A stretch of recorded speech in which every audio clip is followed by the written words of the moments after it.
Now for a conversation about the future of workers, please welcome Reeta Roy, President and CEO of the MasterCard Foundation. Arne Duncan, former U.S. Secretary of Education and Managing Partner at Emerson Collective. And Lata Reddy, Senior Vice President of Diversity, Inclusion, and Impact at the Prudential Foundation. And here to lead the conversation, welcome back the Aspen Institute's Dan Porterfield. Hey everybody, thank you. I'm going to be a little triumphalistic, but I think I have the best panel. And we're talking about something pretty near and dear to all of us, the future of the planet, future workers, the young. The excitement, the cool factor, the urgency is here in this panel. There are about 1.2 billion young people between the ages of 15 and 29. Doesn't even count the children. And this population is growing. By 2050, Africa's youth population will increase by 50% to almost 1 billion and represent more than 50% of the global youth population. India's youth population is already at 350 million, larger than the United States as a whole. Astonishing.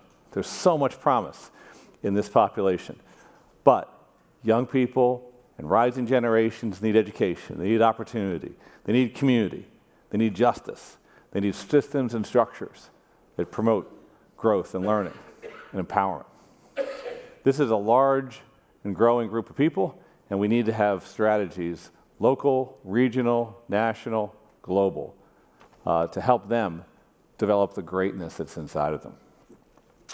So we're joined today by three superb leaders, and I'm going to jump right into it with Secretary Duncan. So getting young people who may be left out to be bought in is a big deal. And as superintendent of Chicago schools, and then as U.S. Secretary of Education, and a real change-driving secretary, this must have been something on your mind every single day. How do we think about empowering the young to participate in growing economies at the level of enormous populations? Well, I think we often talk about disconnected youth, and I actually reject that term. I think they're not disconnected from us that's disconnected from them. We can't talk about inclusive growth or inclusive economy and not talk about educational equity and a chance for every single young person to get an education. It is rarely the young people who don't want to participate. It's our lack of commitment to meeting them where they are. So I would argue to build this pipeline to try and realize this amazing ideal or this aspiration, you have to talk about the entire education journey. High quality pre-K, so our babies start kindergarten ready to be successful. I don't think there are too many high school dropouts in rooms like this, and we have to continue to increase our high school graduation rates, or else you're basically locked out of this economy. And I would love to see us lead the world in access to higher education. And 4-year universities, 2-year community colleges, trade, technical, vocational training, some form of education beyond high school has to be the goal for every single young person. Then if we do that, then they can participate in this world we're talking about that. Otherwise, they're on the outside looking in. Well, and your commitment as a system leader is legendary, and many like me were inspired by the way you push change across the U.S. education system in the role of secretary. I'm equally inspired by what you're doing now in Chicago with a particular group of disconnected young people, or young people we're disconnected from. Say a little bit about your work. You were quick out. He was an amazing, amazing partner. Talk about increasing access to higher education, tripling the number of Pell Grant students coming to Franklin Marshall is just extraordinary. Working with young people who have been locked out, living in a city where our level of violent crime far exceeds so many other cities. What I'm trying to do is solve not a crime problem, but an economic problem. And what we're trying to do is give young men who have been absolutely disconnected, young men, unfortunately, often criminal backgrounds, a chance to enter the mainstream of society and enter the legal economy. And if you can provide that pathway, they're putting down the guns, they're walking away from that life, they're willing to make those hard choices. But they have to have an opportunity. Yeah. And so it's not just about a rising middle class. It's not just about a thriving democracy. In places like Chicago, unfortunately, it's literally an issue of life and death. If you stay in the illegal economy, that leads to a level of gun violence that's having a devastating impact on our city and on our young people. So the stakes here, this is not some theoretical issue. These stakes for us are extraordinarily high. And when you've worked with people that have lived a life of fear, of scrapping by, of watching their back, of also participating in an illegal economy, you've probably seen individual people that have all these different qualities of leadership and strength and grit and greatness, but they haven't gotten their shot. And can we really envision a future where the young men you're working with could truly participate, contribute to the legal economy? Well, short answer is yes. We have dozens of young men now who are working in the legal economy. Yeah. We have employers who are hiring the back end, manufacturing, hospitality, construction, culinary, hospitals. We have 2 young men working at law firms. We have one working at Deloitte, a very conservative accounting firm. We're also starting our own social enterprise, a contract manufacturing business, just to increase the volume of jobs. The young man who's leading the marketing for that effort served 5.5 years in jail, and he's been shot 21 times. Wow. And he is committed. He's an extraordinary leader. He thinks there's a reason why he's still alive. And there's extraordinary talent and resilience and leadership among young men who have been through more than most of us in this room can imagine. Thank you. Lata, Reddy, also an Aspen Fellow, like Secretary Duncan. So you work at Prudential, you lead the Prudential Foundation, and you have made a really big bet of $180 million in the next 6 years, I think, invested by the foundation in this big category of opportunity youth, young people that are not in school, not at work. The Aspen Institute's been a partner with you in lots of different efforts, but what a leader you and the foundation have been. Why that? So we come at it from both the moral and the business imperative, right? There's a moral imperative to address the structural inequities that have been put in place and have sidelined so many of our young people before they even have a chance to get started. And in the US context, right, that means bringing a racial equity lens to the work. The business imperative is, there are many causes to that, right? But the worsening skills gap, for one, companies like Prudential have thousands of jobs on offer and we can't fill them, right?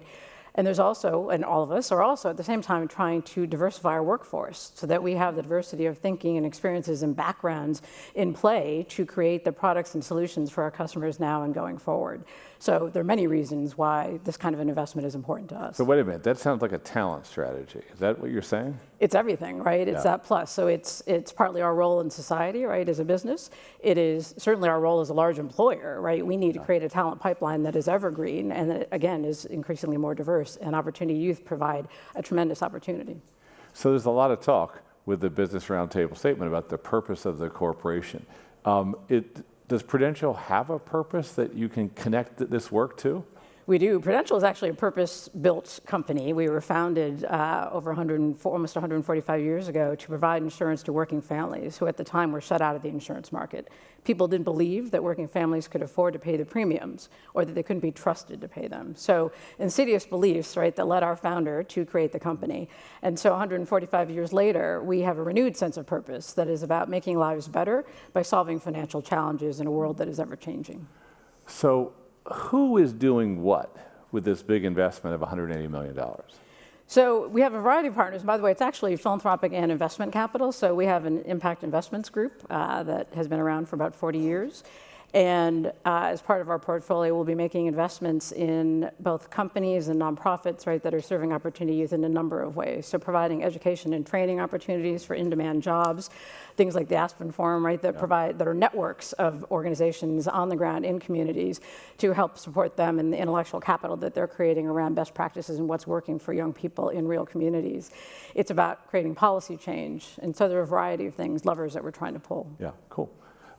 Okay, so Reeta, you're working with young people in an even bigger context, the continent of Africa, where I think the sole focus of the MasterCard Foundation has been to promote opportunity, hope, development, justice in Africa. We heard earlier today that the median age in Africa right now is 18. That is amazing. So I get why this emphasis, But what is it that you're doing? How can this enormous investment that the MasterCard Foundation is making translate into gains for real people and real communities? So thank you for your question. You're absolutely right. Africa is the youngest continent in the world, and every single day it gets younger. Yeah. In a matter of a few decades, Africa will represent not only its own workforce, but the world's workforce. And so there's a huge imperative to get moving. The MasterCard Foundation has set out a goal of 30 million young people in Africa in dignified and fulfilling work. We need to get then, let me just tell you a bit more about how we're going to do that. So first is really understanding these are rapidly growing economies which need to generate, which are generating work which also goes unfilled. So it's really understanding where the demand is coming from a variety of sectors, whether it's in agriculture, tourism, ICT, and then retooling educational institutions and helping equip young people with skills which are relevant to that marketplace. And secondly, it's also closing those gaps, creating the right platforms, the right marketplaces so job seekers can find work and employers can find talent, similar to what Harambe spoke of a moment ago. The other critical thing is getting to scale, and technology is a real driver of scale if we are to achieve the aspiration that we have. Yeah. Okay, so a couple questions. First, what is dignified work? So dignified is a question which really needs to be asked to young people, and we poll thousands of young people regularly about what is dignified work. And in Africa, many young people tell us that dignified work is something I'm passionate about, I love, I can grow, I can do, and most importantly, I can look after myself and I can look after my family. Yeah. That is dignity. Yeah. So how do you work in so many different cultural contexts, so many different settings and communities? There's tremendous diversity in the continent. Without question, there's tremendous diversity. I think the first thing is to understand that we're a guest. Second is that it's really important to listen. Listen to the critical stakeholders on the ground who bring in the real insight. Listen to young people. Listen to actually even to governments who have already set forth an economic agenda and get behind that agenda. And critically important is also getting behind the private sector. Most of these economies, the private sector represents less than 5 or 6% of the economy. And so as we know, sustainable jobs, dignified jobs, work that's meaningful comes from a thriving, vibrant private sector. And it's enabling that private sector to grow. So much of that will be through small and medium-sized businesses, entrepreneurs. What have you learned so far?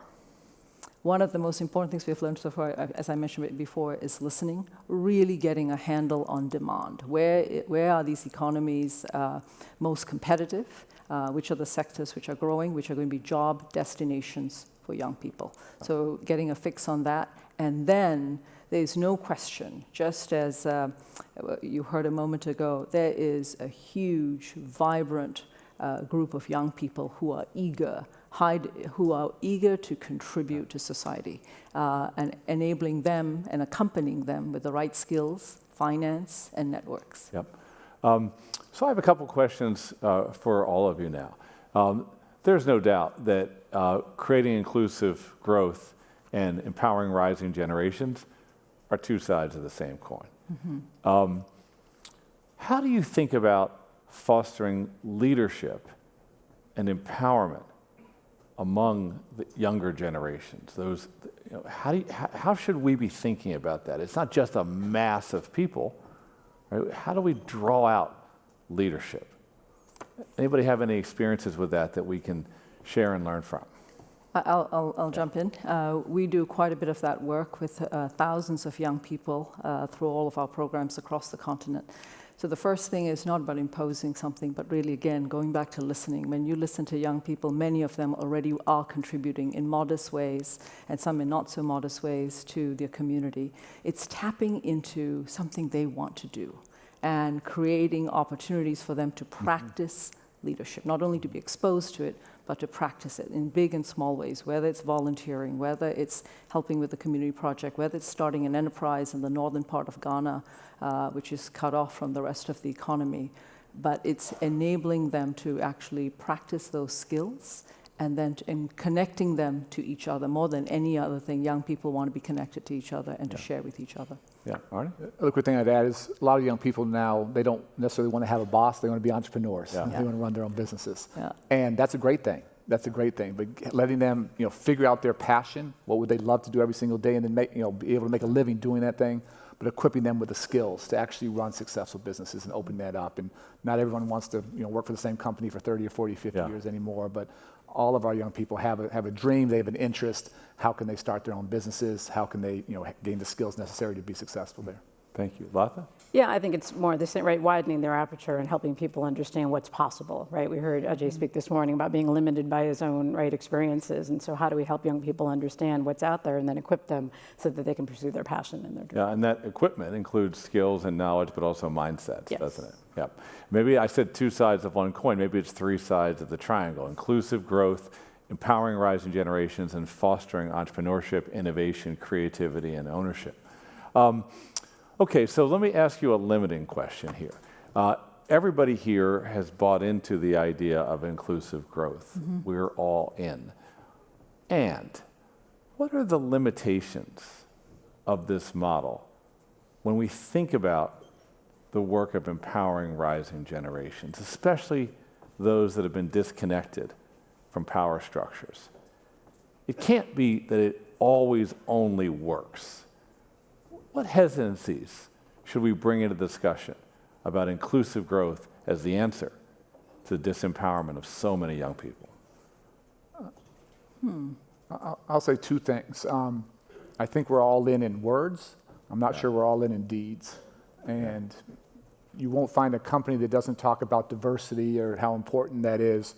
But if you look at the management ranks of virtually any company in America, if you look at their board of directors, there's a horrific lack of diversity there. So words and deeds, there's often a huge gap there. And so looking for people willing to really challenge that and lead by example and lead by actions, not by talks. One positive example, J.P. Morgan Chase, very significant corporate partner here in the United States. Today, they actually coincidentally announced we're going to work really hard to hire ex-felons and people with criminal backgrounds. And actually 10% of the young people they're hiring across the country now have criminal backgrounds. That's a very different, not just words, but actions from a traditionally pretty conservative banking sector. They have a woman leading that effort, Heather Higginbottom, who has to be a good friend. She's a superstar, so it makes me very hopeful about where they can go. Then I also say, Dan, that part of the limits is where we have public policy that locks people out. We have so many, the people with criminal backgrounds theoretically can't work in the banking industry ever. The whole sector locked out. Doesn't make sense. It also, in states like Illinois, people with criminal backgrounds can't get a license to become a barber, to cut hair. Why? What's the risk there?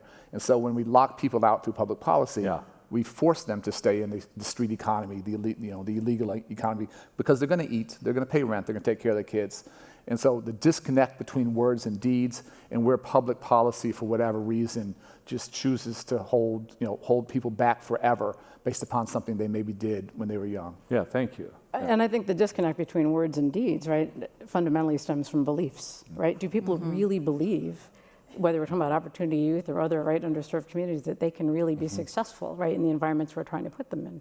And that's an open question. So I think that is one huge limitation, and that's something that we're all struggling to overcome. Yeah, thank you. I think those of us who are stewards of either capital or guiding policy have the opportunity to actually showcase and put a spotlight on young leaders who are changing the paradigm. Yeah. It's not just about actions and deeds, and it's exactly what you said, it's about mindsets and shifting perceptions. Who is deserving of an education? Who is deserving of opportunity? And when young people who come from unbelievably difficult situations demonstrate, the gentleman you spoke of who's been shot 20 times, who demonstrate leadership, courage, and are actually contributing. Yeah. That is a very powerful statement of how we shift mindsets. Yeah. Each of you is working with categories of young people, whole categories that have been stereotyped and demonized and rendered invisible, and in some sense seen as hopeless. That's what you're doing. And there are these other narratives out there that include the narratives of white privilege, that include the narratives of patriarchy, that include all the implicit biases that everybody suffused in culture carries with them, everyone. So does inclusive growth need a certain kind of accent or a certain kind of emphasis in order to contend with those long, deep, historical, discriminatory realities? It's time for a new narrative, and I would venture to say that anyone who travels across the continent actually already sees that narrative shifting and being written. I feel so privileged and humbled to work with outstanding young people who are coming up with new business models, whether it's in fintech, whether it's around different types of new companies. So it is about writing a new narrative, but more importantly, it's creating that platform where these young people who are change agents actually showcase and write the narrative for us. Yeah, thank you. I think the mindset change, so we desperately need the philanthropic support and appreciate what everybody here in the room is doing. We need to really challenge the public policy, past practices that, again, lock people out. But at the end of the day, Dan, I think we need businesses to see this not as philanthropy, but as in their self-interest. And they have to see this as a pool of talent that will make their companies more successful. And ultimately, philanthropy can help jumpstart this. You know, we need the innovation there. We need the cutting edge stuff. We need public policy changes. But we need businesses to redefine the skill sets that they need. And if they see these young people as assets, they're going to make them smarter, make them better, make them more resilient, make them more diverse, make them perform better, then this will start to solve itself. But as long as they see this only as the charity side, the philanthropic thing, not that's going to help their self-interest, people will still continue to be marginalized. Yeah, thank you. It's another mindset shift, right? I mean, so sitting inside, I completely agree. And that's what we're trying to do inside of Prudential. It's not easy, right? But moving away from, we're a company built on deep technical expertise, right? An insurance company. So trying to move away from that and understand what the talent of the future needs to look like, right? And what best really looks like is, you know, it's a journey. Yeah, so let's think about that narrative building, which is a combination of words and deeds, and many voices build a narrative. In your voice, what could success look like? What are some of the things we'll see that will help us know that we're moving towards that tipping point, accelerating that tipping point to a broader, deeper global commitment to true inclusive growth? So let me put out a few things. One, I think nothing speaks like success seeing actually wonderful young people being productive. And for us, it's millions of young people being productive and contributing to the economy. I'd love to see among those young people a high percentage of young women working in sectors which have traditionally been more male-dominated. Third, I'd love to be able to see young people accessing the financial services that they need in order to grow their enterprises, and that they are indeed breaking that cycle of poverty. That to me is success. Beautiful, thank you. I don't say this lightly, Dan. I really worry about our democracy fraying at the edges now. And for me, in the United States, not everyone agrees with this. I think we're a little less divided by race than we are by educational opportunity and the chance to participate. And as long as people feel they have no chance, and even more scary is their children have no chance, they're scared their children are going to be locked out, our democracy will start to crumble. And for us to have a civically engaged democracy where people can support their families and contribute to the community, when we start to knit our democracy back together, to me that will be the indicator that we are actually living these ideals. It's gorgeous. Yeah, I think when we do see that narrative change, which means, right, it's not just us talking to each other, right, but there are others in the room and others who are having these conversations, you know, up here talking about it, right, not the believers. And obviously when we see the numbers move. Yeah. Can I ask any of you, and don't all feel obligated, to just tell a story of a single organization, a single person, a single moment that to you captured that flame of hope that needs to burn bright in the future? So there's a young man by the name of Joseph Munyambanza who at the age of 6 fled the DRC and grew up in a refugee settlement in Uganda. I think by the age of 14, he and several of his friends created a small school because there were no schools for the smaller children. 14 years old, did that. Fast forward, he became a MasterCard Foundation scholar, finished his university, top of his class at Westminster University. His plans to go to graduate school, his dream is to be able to educate 1 million young children in the Congo. That's his dream, and he is on his way. Yeah. But when I look at a young man, and we know hundreds of young people like that, that's success. Yeah, beautiful. Lata?